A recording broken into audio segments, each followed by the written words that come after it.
doing? Welcome to Black Men Let's Talk, where we talk with some of the more influential men of color in Sacramento who are helping to create positive outcomes, create change, undo our image that has been tarnished, and some of the making some of the wrongs right in this community. So it's a place where, as you all know, Black men get to come together and just talk about our story, our journey, and our hopes and plans for the future. So with that being said, I'm super honored to have Derrell Roberts join us today. I've had a chance to see Derrell's work from afar and the work of the Roberts Family Development Center, and just honored to have him on the show today. So Derrell, welcome, my brother. Demetrius, thank you for inviting me, bro. Thank you. Excellent. Perfect. So Derrell, let's get started for those who do know you and maybe the very few who probably don't on this show. Tell us a little bit about yourself, the neighborhood you maybe primarily work in, live in, any organization that you represent, and really what drew you to community service. Pretty broad topic.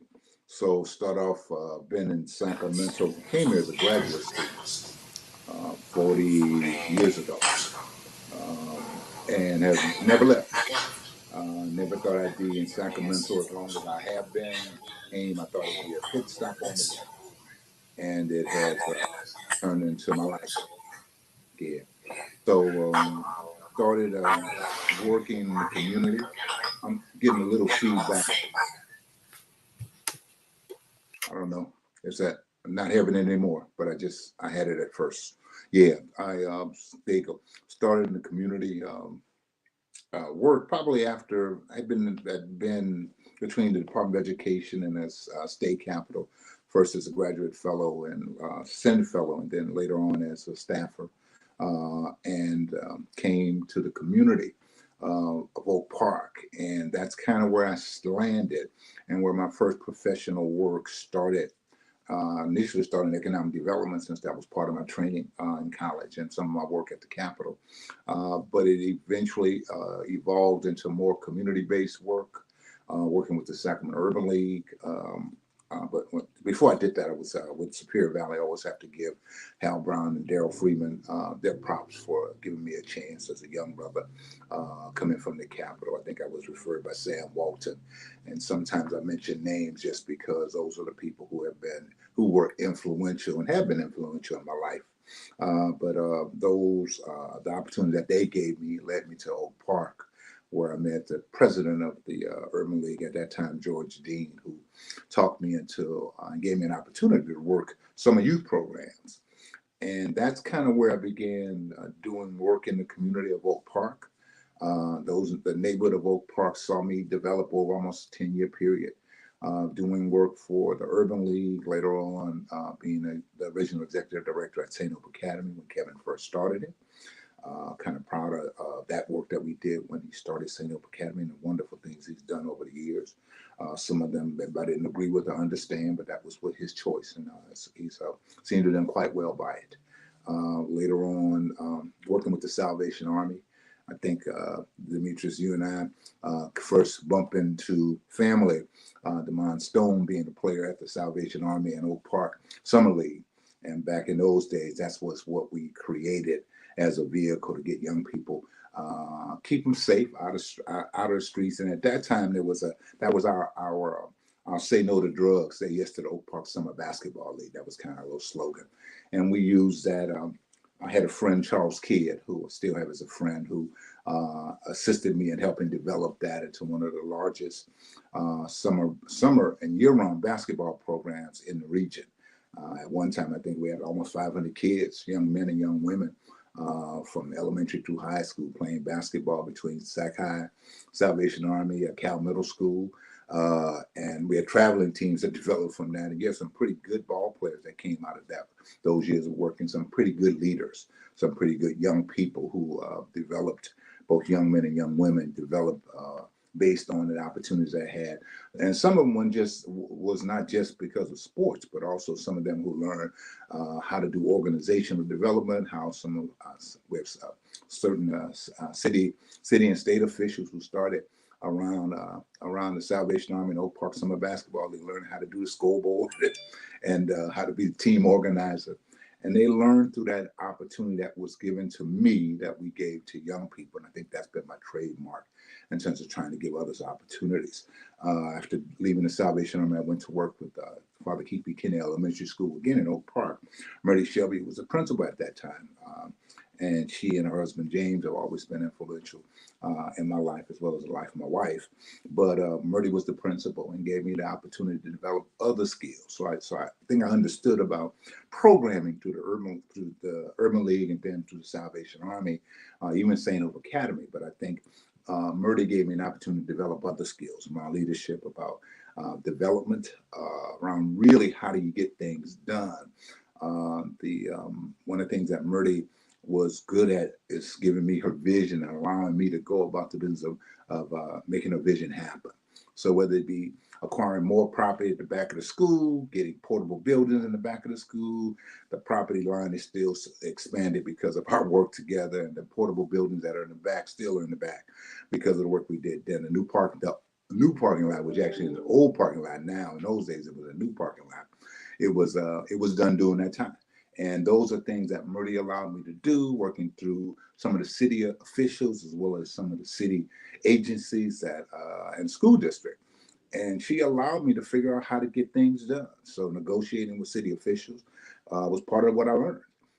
Not being afraid to ask for money for our community was one of the things that I learned. And I think some people at times when they don't know me don't recognize that that's what I think is missing in the equation right now. Our inability to get resources for our community that to benefit our community. And we have the resources, but we don't always have the political will to make it happen. And for me, that's kind of the part where I think we have to be better at. We have to be better advocates for resource development in our community. And that kind of is the genesis from which I do the work today.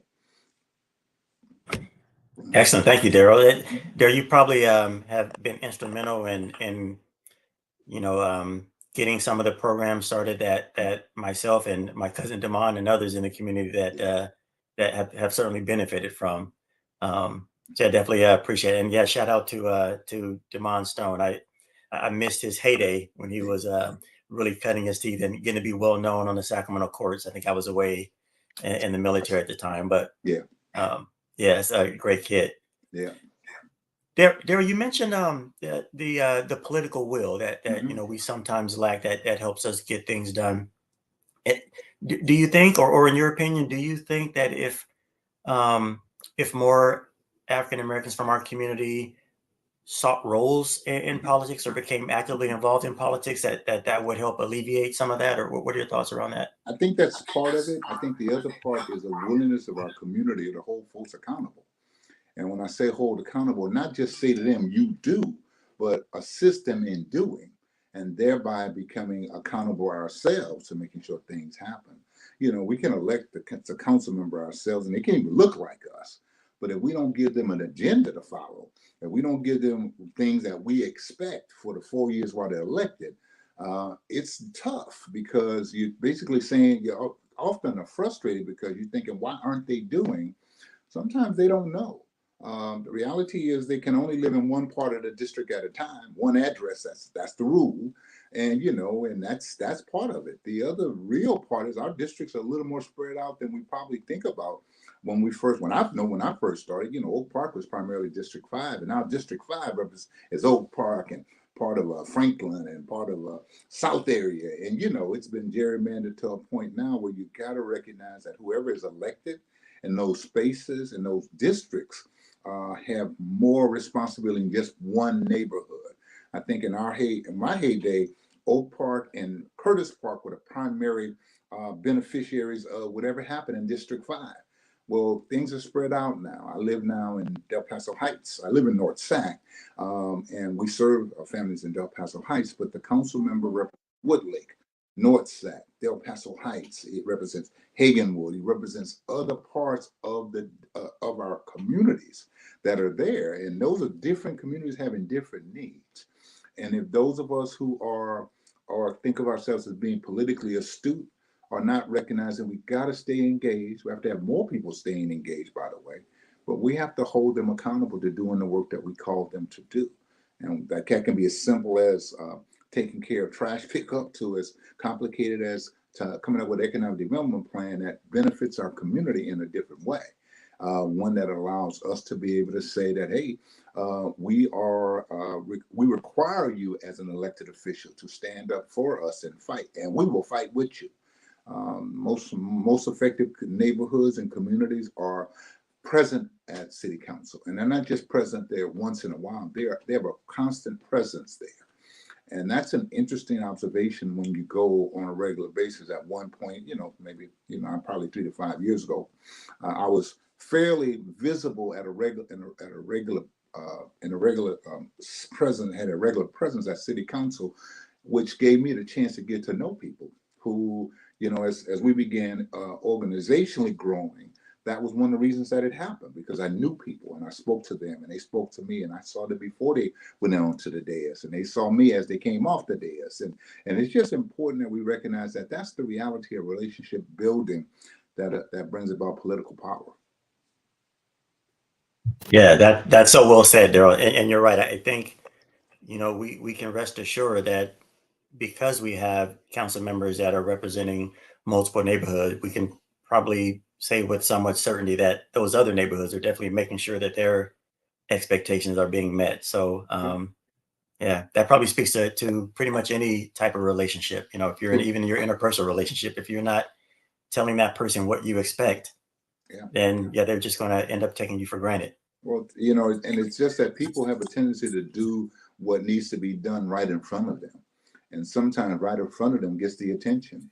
And it's not always the squeaky wheel that makes that gets the most attention, but that space that is willing to speak up about its priorities and its needs have a better opportunity to receive the resources that they need.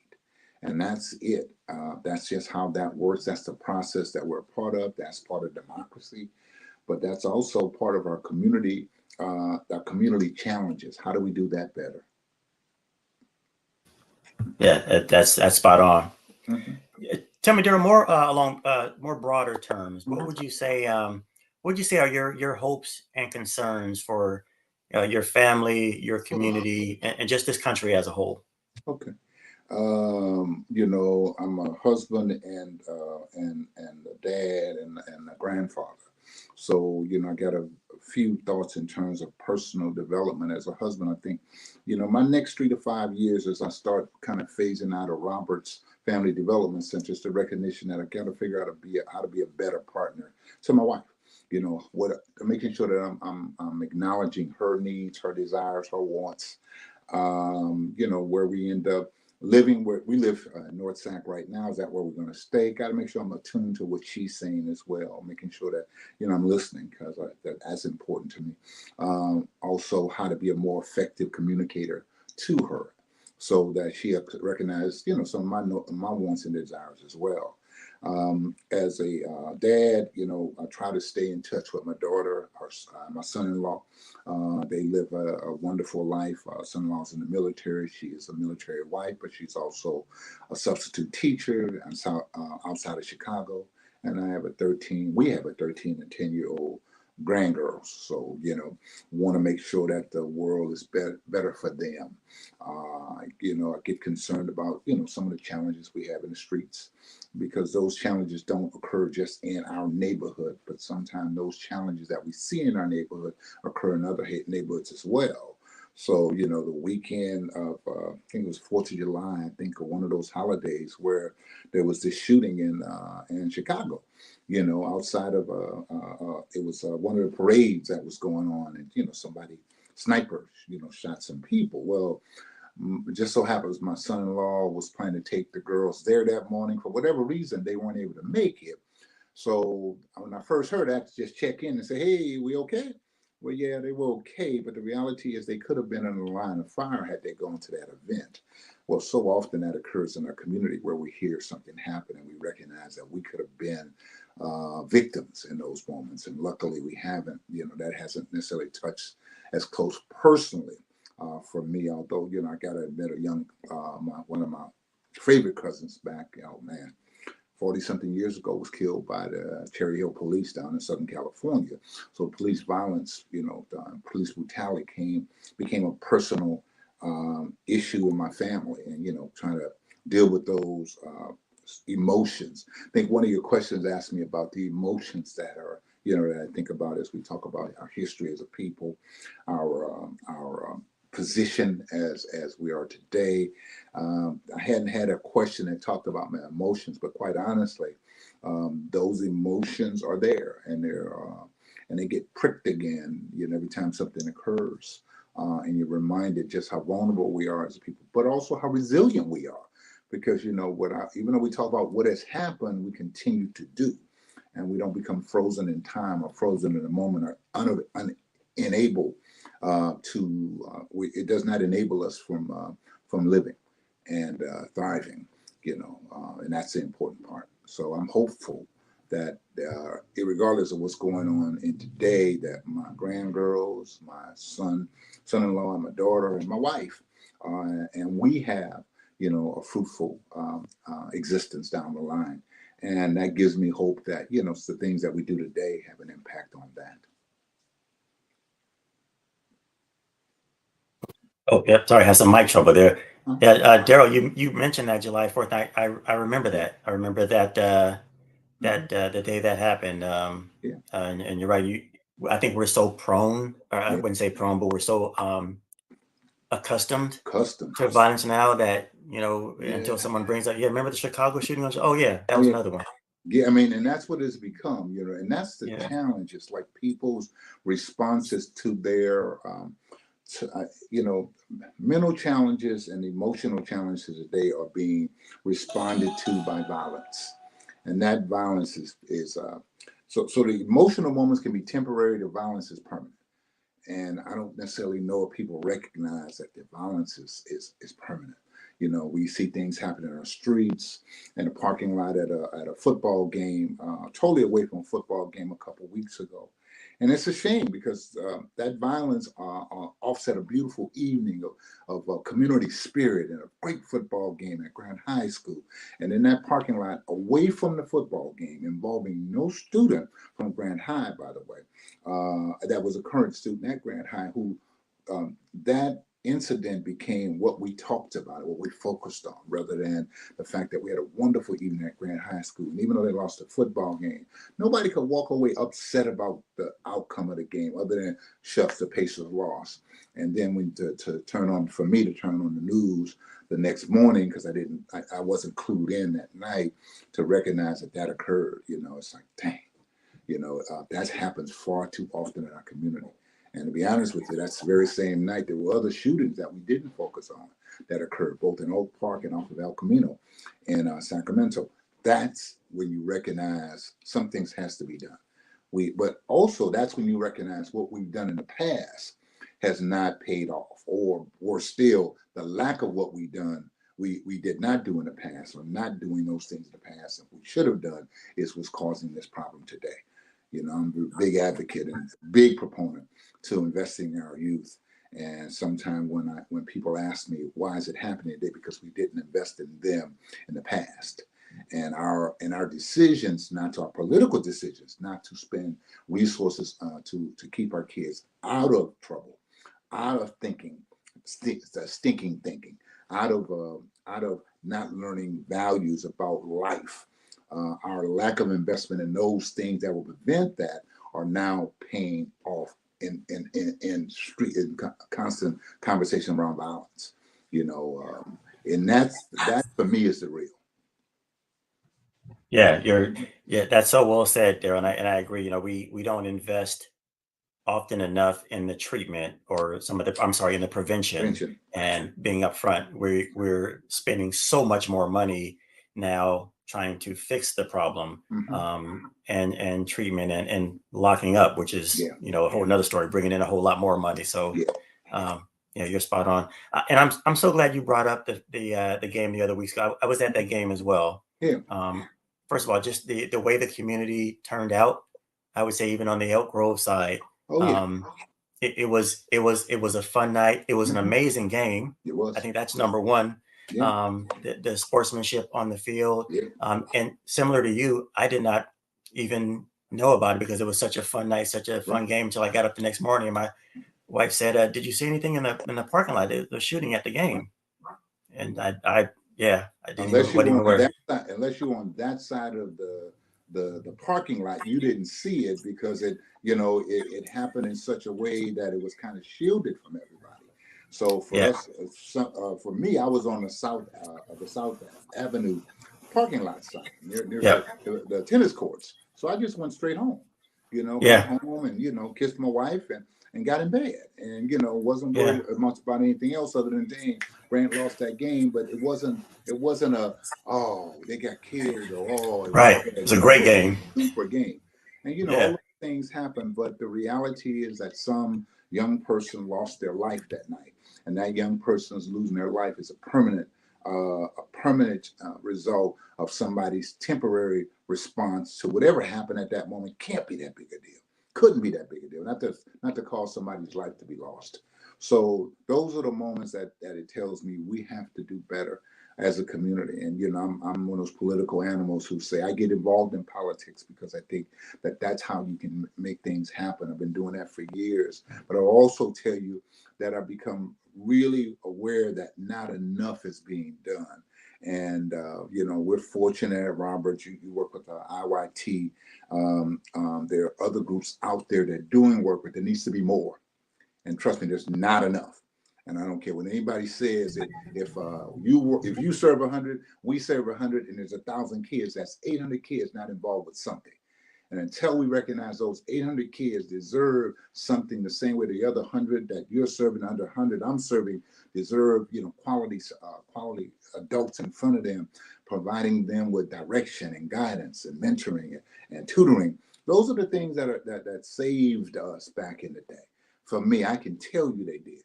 So I'm here as a result of people who mentored me and tutored me, programs that were there both in New Orleans, where I grew up, but also in California, Los Angeles, where I finished high school, and throughout. And then when I came to Sacramento, as I told you, I tried to create those environments. And I've created those environments for the last 21 years, my wife and I, through Roberts Family Development Center. And that's what it was been about. It's really been about serving young people and their families. Because I think it's important that we recognize you can't try. You can do all you can do with a child, but the way to have a lasting impact is to figure out ways to have an impact on their families.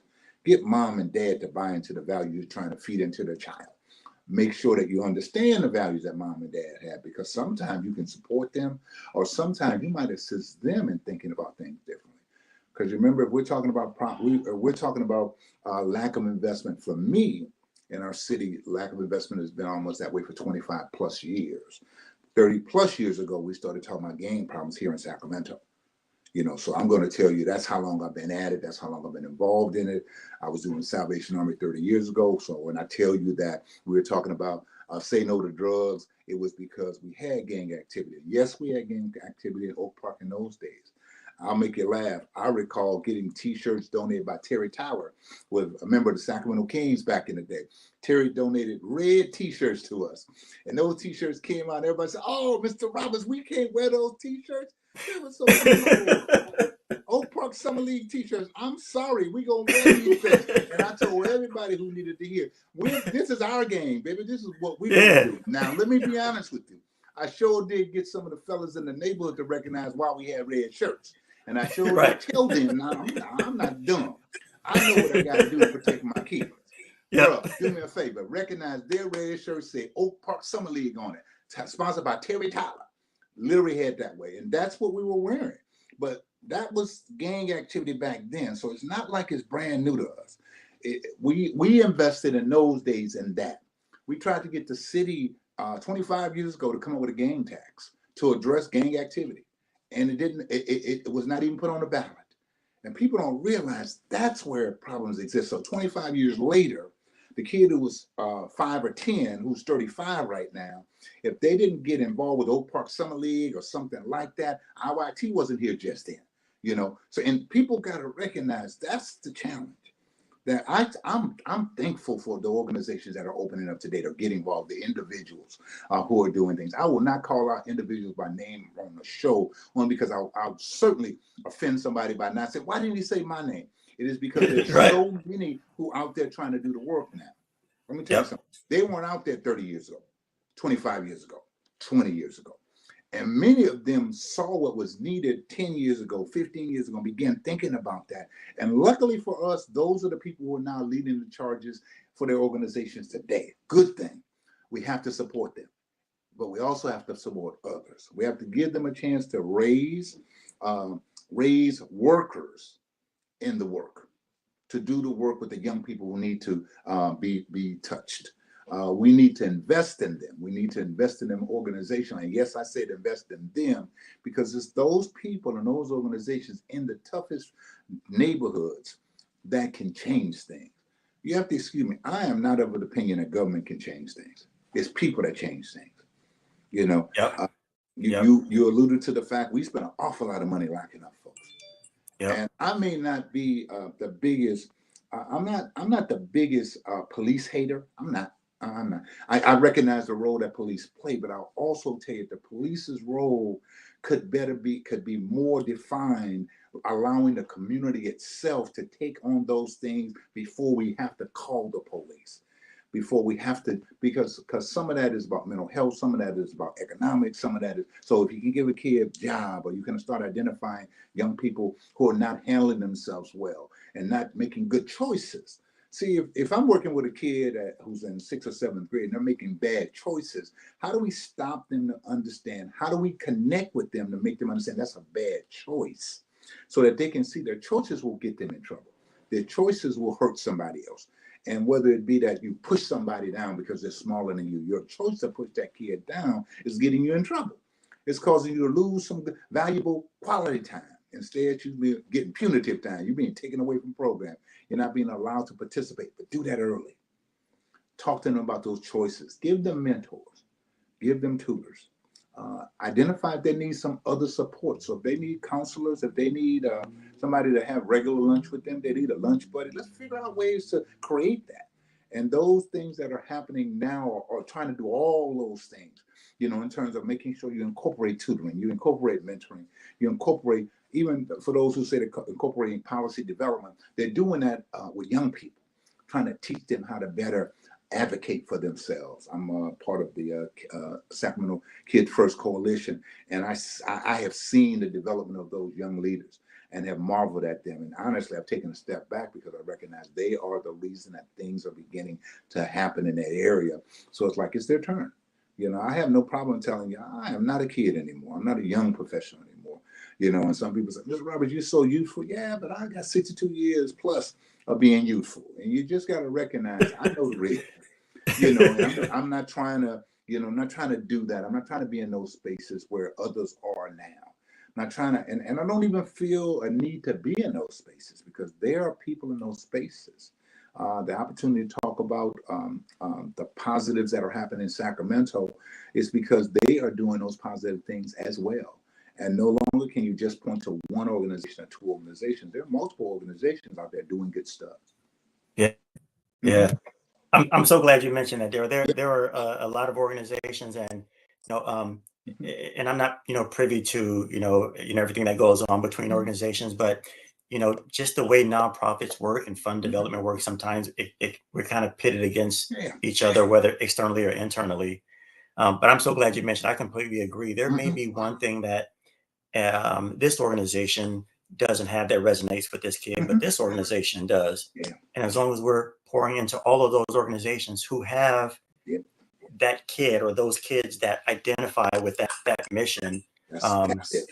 yeah, yeah, we all can provide something. So I think what people get caught up in is the lack of resources. We don't talk about that. Limited resources cause that competition, right? So I'm going to tell you that's why I'm supportive of I'm on your show, so I might as well talk about Measure L, the dedicated youth fund. Supported because that's 10 to 12 million dollars available for youth activities that are done by both city agencies, nonprofit agencies, and others working with our kids. And see, you hit it on the nail on the head when you said some organizations reach that kid, some organizations reach that kid, some other organizations reach that kid. See, no, not one of us reaches across the board. I will tell you, not every kid fits the model of a kid in Roberts Family Development Center. And what I say by that, over time, you recognize I don't want to be there every day. Well, that's what we're requiring you. We need the doses of positive attention in your life. We need to see Yep. you Monday to Friday. We do. We need to have you in program from 2:30, 3 o'clock to 6 o'clock. And that's Yep. because we have a structure in place. Not every kid wants to do that. Not every parent wants a child in that. And you have a right not to do that. But I'll tell you, there's somebody else who might fit your needs. Maybe my baby only wants to deal with sports. Okay, there's a little league basketball program. There's something going on. There's a music program. Or excuse me, there are not enough music programs. There are not enough spoken word programs, but they are there. Those are options that your child can know about. It's on us to make sure that the funding that allows us to expand those services. So there's enough music programs, there are enough arts programs, there's enough spoken word programs, there's enough sports programs, both in school as well as out of school. Because every kid is not going to be good enough to play for Grant High School, but every kid who has an interest in football should be allowed the opportunity to try to play. And they don't have to play flag. They don't play tackle. They can play flag. They can be a cheerleader. They can be in the band. They can be, in the drum line. There's a lot of things that we should make sure children have options, because the truth is, in those neighborhoods where we don't talk about these problems, they have those options. They are there. Yep. You're You right. can tell me what you want to tell me. I know that. I Yep. know I can go certain parts of Sacramento County or the region, and I can tell you in those neighborhoods, they have options. Yes. So when you tell me there are options available to those kids, when kids choose not to be involved in any of those options, in some cases, I think a child is making the choice. But that's also a child, quite honestly, who has the options of maybe having some mental health support that they might need. And see, and that's, to me, is the difference. We need to have options in our community. We need to be given an opportunity to have options. That's where elected officials come in. That's where fighting for resources come in. I'm one of those who remembers, and I've been around long enough to remember Bonnie Pinnell and Sam Pinnell as city council members. And I remember how they fought for Meadowview, how they fought for South Sac. And I don't care what you tell me about Bonnie and Sam. The two of them together caused more positive development to happen in that area than any place else other than Norton Natomas, which happened because of the economics of growth happening in Natomas.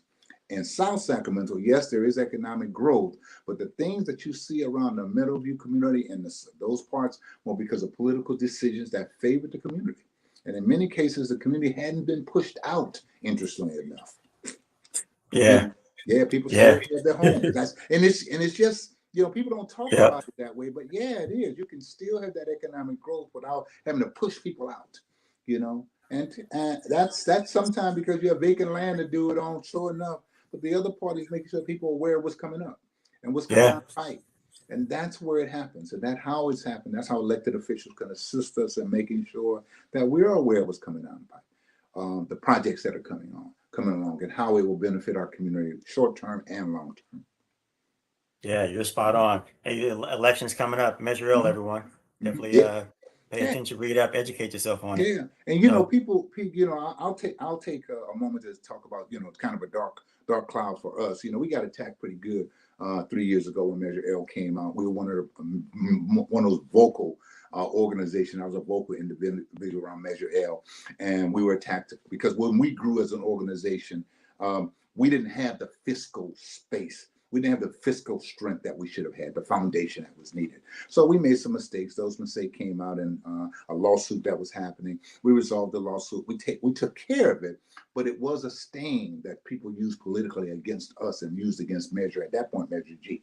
And that was what caused the loss, the surprising opposition from some people who are friends, who right now today support Measure L, by the way.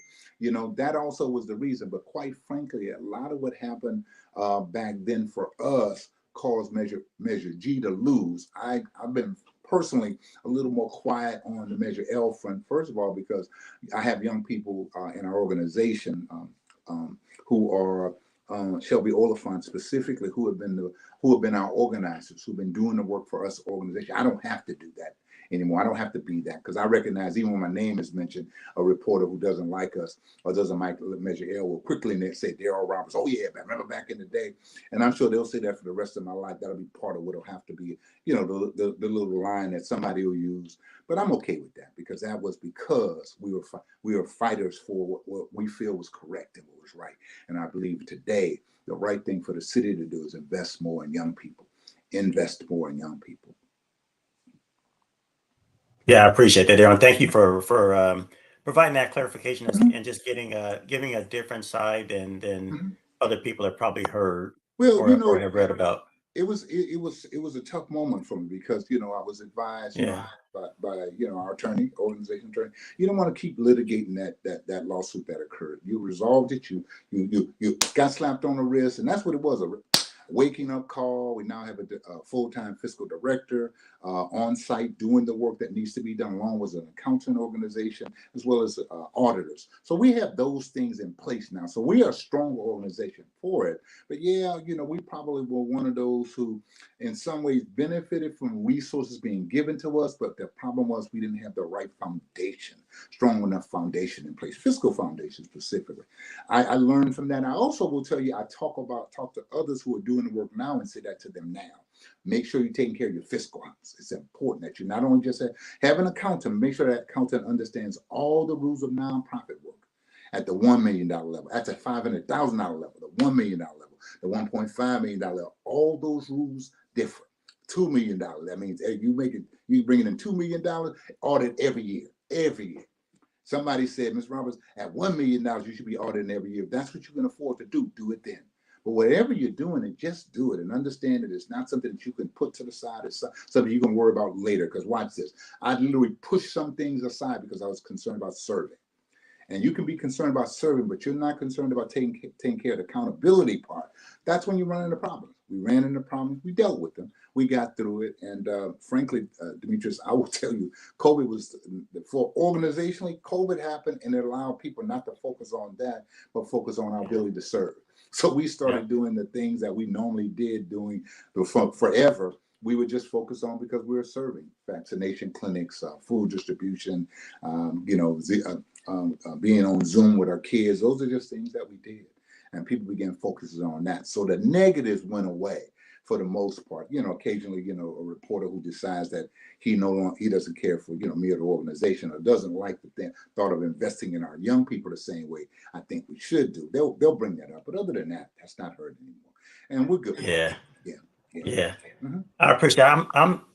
I myself personally am happy to hear that, hear your side of the story, have the chance Mm-hmm. that we chat because Oh, yeah. just as I haven't been doing this nearly as long as you have, Mm-hmm. Daryl, but just in 2 years of leading an organization of big Mm-hmm. brothers, big sisters, we were challenged with staff. Oh, yeah. There were so many things we had to do that putting a finance person in place is not because we didn't want to or trying to hide something. It's Financial. because I'm focused on this program Yeah, and bro. serving these kids. And honestly, oftentimes we don't know what we don't know. Well, that wasn't my bailiwick. Right. That wasn't how I Right. got involved. I got involved in service. I got involved at the Urban League. My first thought at the Urban League was having a speakers bureau for kids. I mean, literally, I was trying to figure out how do I bring some positive role models into the high schools at Burbank, at Sac High. That's what I did. That's what I focused on. See, but I didn't have to run that organization. Same thing with the Salvation Army. I go to Salvation Army, or let's say St. Hope Academy. I didn't have to worry about finances. That was Kevin's job.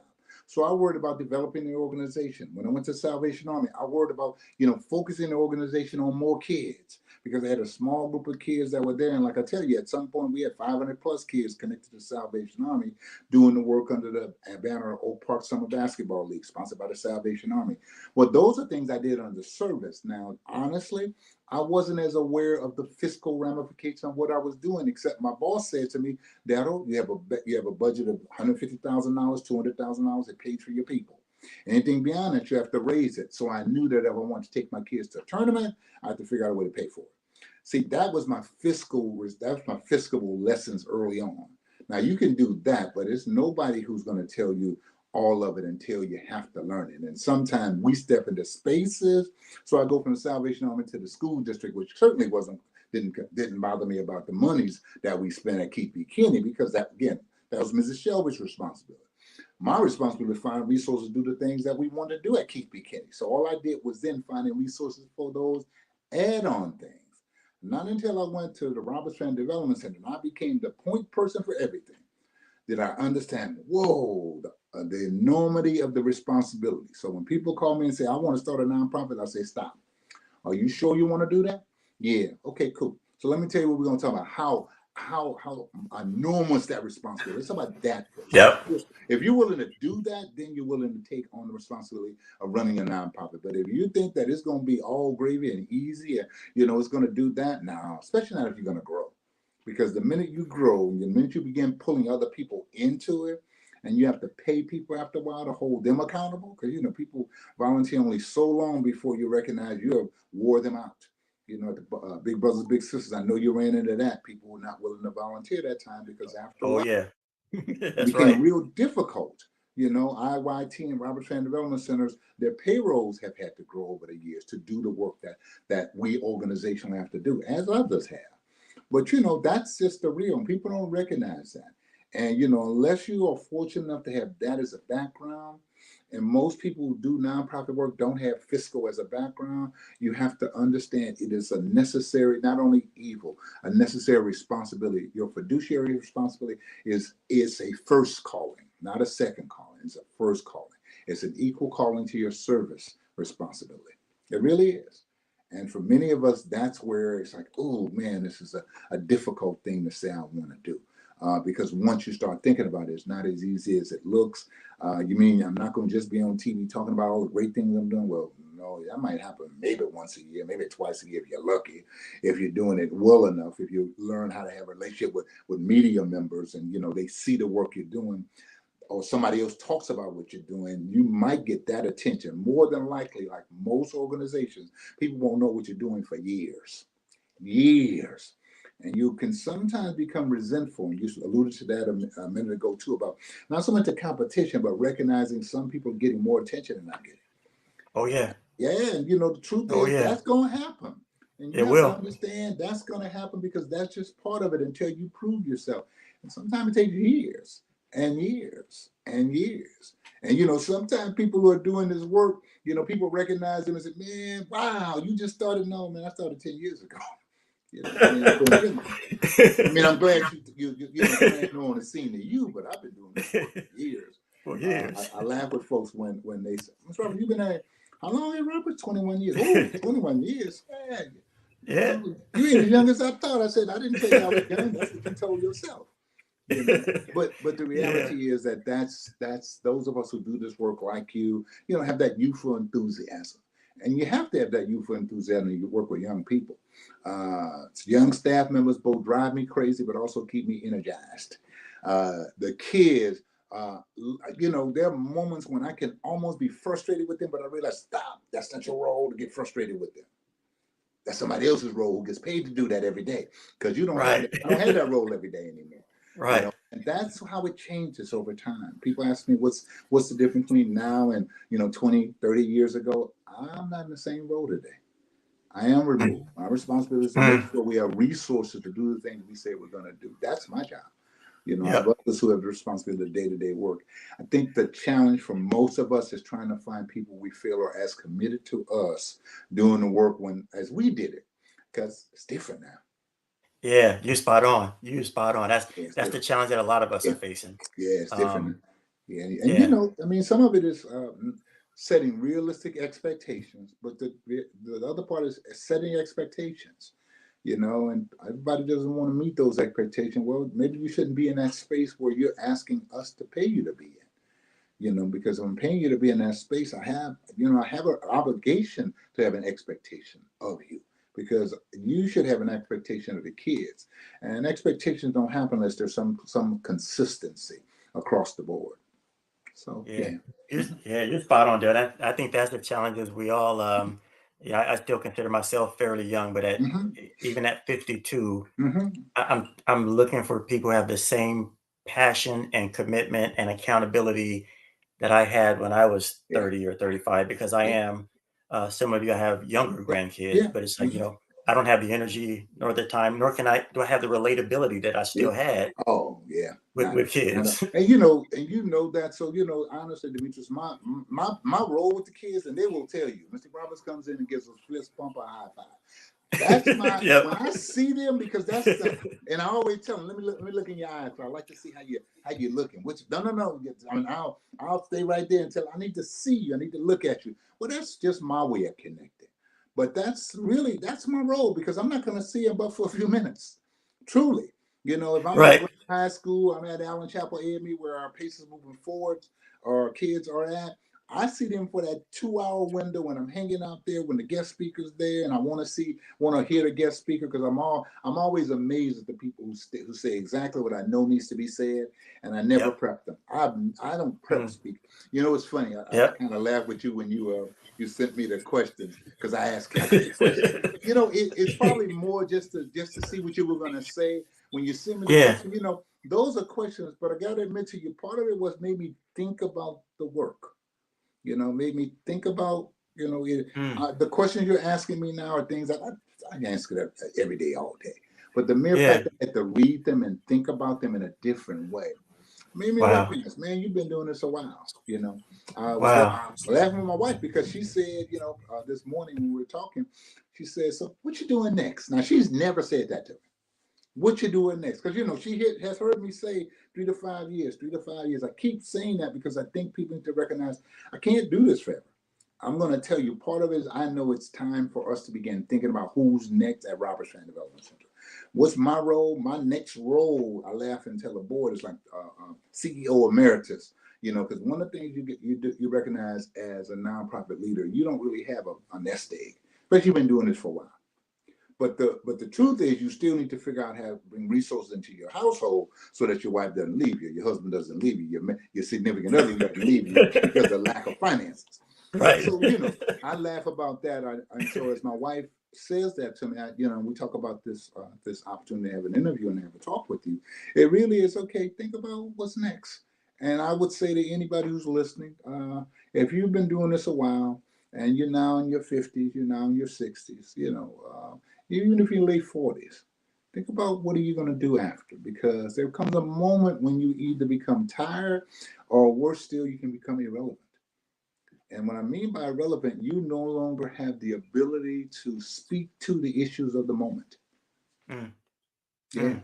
you know Man, that happens. that Mm-hmm. that's spot on. That's some sage advice right there. Well, Yeah. well, My wife and I've had those conversations.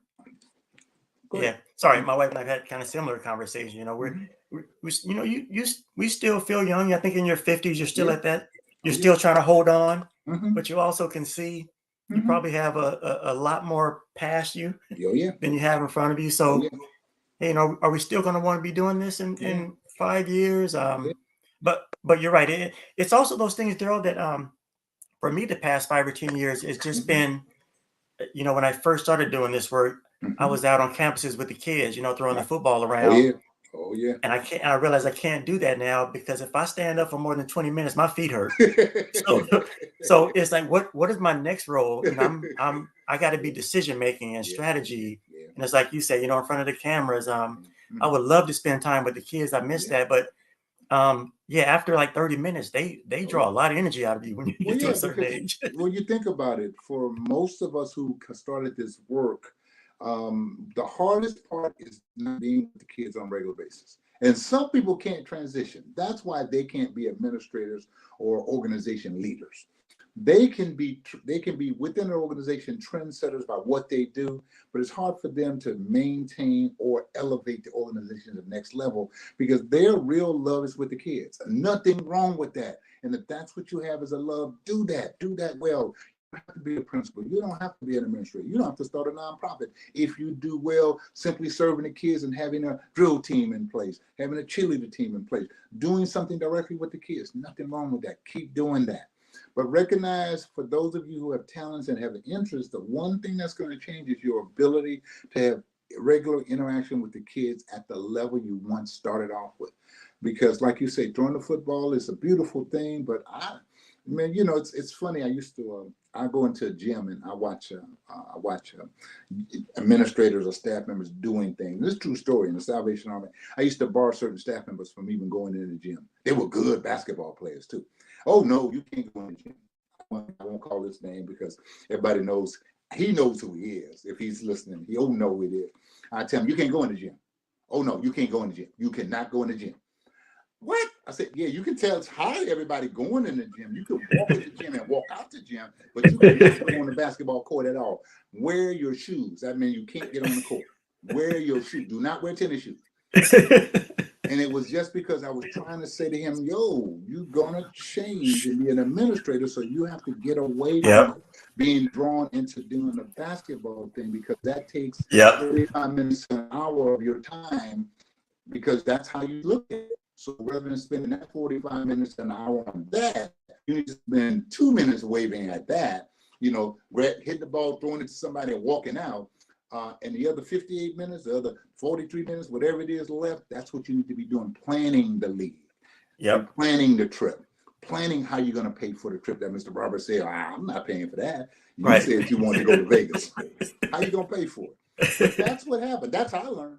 You know, because like I tell you, my CEO at the Salvation Army back in the day gave me a budget. This is your budget.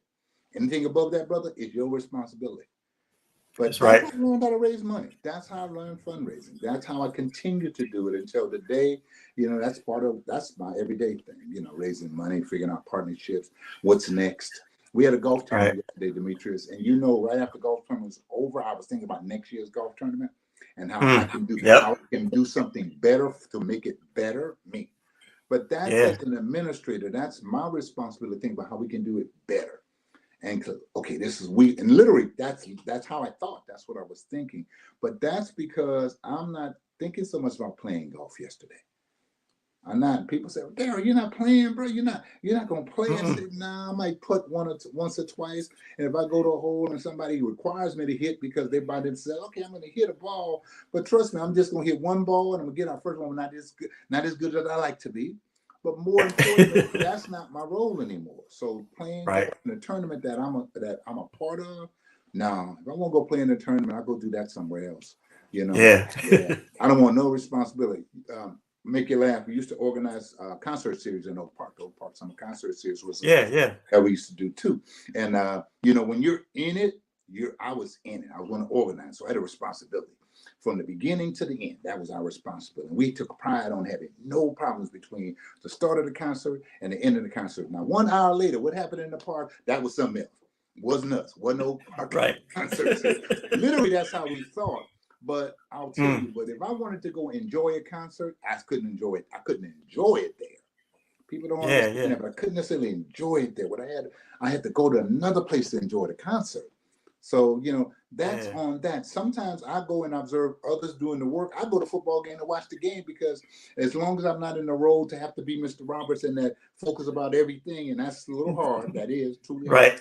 You know, I can enjoy it, you know, because if I go to the San Francisco game or I go to the Raider game, I go to the Kings game, or the Kings game a little different because in Sacramento, I unfortunately become you're recognizable. Yeah, you know, it's a different world, and I know I created it, so I'm going to accept it for what it is. But I go to other places to enjoy myself, and that's literally it. And I think one of your questions I saw was, how do I enjoy myself? I'm trying. I mean, I really am trying on finding ways to simply enjoy myself. You know, golf is an enjoyment, can be frustrating, but you know, I do that. Resting sometimes is an enjoyment. You know, I will tell somebody in a minute, what you do this weekend? Nothing. I mean, you know, I don't feel guilty not going to every place I used to go to every Saturday and every Sunday, being at all the spaces, 2 or 3 stops during the course of the day. I don't have a problem with that anymore. Dimitrius not doing it. And if it means that because I wasn't there, that it didn't work, then it wasn't working anyway. Please don't put me on it. It worked without me being there. And I told you it was going to work. I know it's going to start on time. I didn't have to be there. And I really recognize that after a while, those of us as we get older, we got to know that. That's how you can enjoy this life. Because if you get caught up in, I got to be at everything. I'm the party don't start till I get there. That's that mentality. Like, no, truthfully, that party's going to be fine without you. It's going to be fine. You know. I appreciate hearing that, dear. I think one of the things for me as well, just as you get older, to your Hmm. point, you're right. Just the weekends where I didn't do anything, or the Yeah. weekends where something I wouldn't have really thought would be enjoyable, or maybe I did every so often when I was Hmm. younger, but now I look forward, like going to Apple Hill Yeah. with my wife. Like, yeah, we just went to Apple Hill and walked around, had some pie, and that was the most relaxing weekend I've had in a Hmm. couple. I didn't have to worry about work. Um, you're right. It's finding those little things and spending time, and maybe a little quick trip to the coast or Yeah. something is probably some of my best and most favorite weekends now. And for us, I think we have to do, I know me and my wife have to do that more. Those Yeah. pieces. We've never really been to Apple Hill to do that piece. We've been this close, and the kids go to Apple Hill, and we send them there a bit, but we haven't. So honestly, you will probably might bust me up at Apple Hill one day. Who that Derrell Yeah. over who not trying to see me? Hey, what's going on? I'm going trying over. to hide. We go it's there it's just a before. Hmm. it's a fun little getaway. Yeah. So Uh-huh. man. Well, hey, Derrell, man, it's been a pleasure It's just been a getting to pleasure know you. talking. Like I've said, I've Right. seen you in various spaces. I've seen you at speaking at meetings. It was an incredible pleasure just to sit down and have some Thank you. time to talk with you and learn more about you. I appreciate you giving me the chance. Thanks to Rolanda also for making this available. Yes, But really, I appreciate that, and thank you for inviting me to participate. Anytime you want to have a brother involved, I don't have a problem doing it. Okay. I sure will. And I look forward to speaking with you and maybe even being in some of the same spaces doing the work in the future. Sound like one, brother. Take care of yourself. Awesome. You too. Have a great weekend, Derrell. Take care.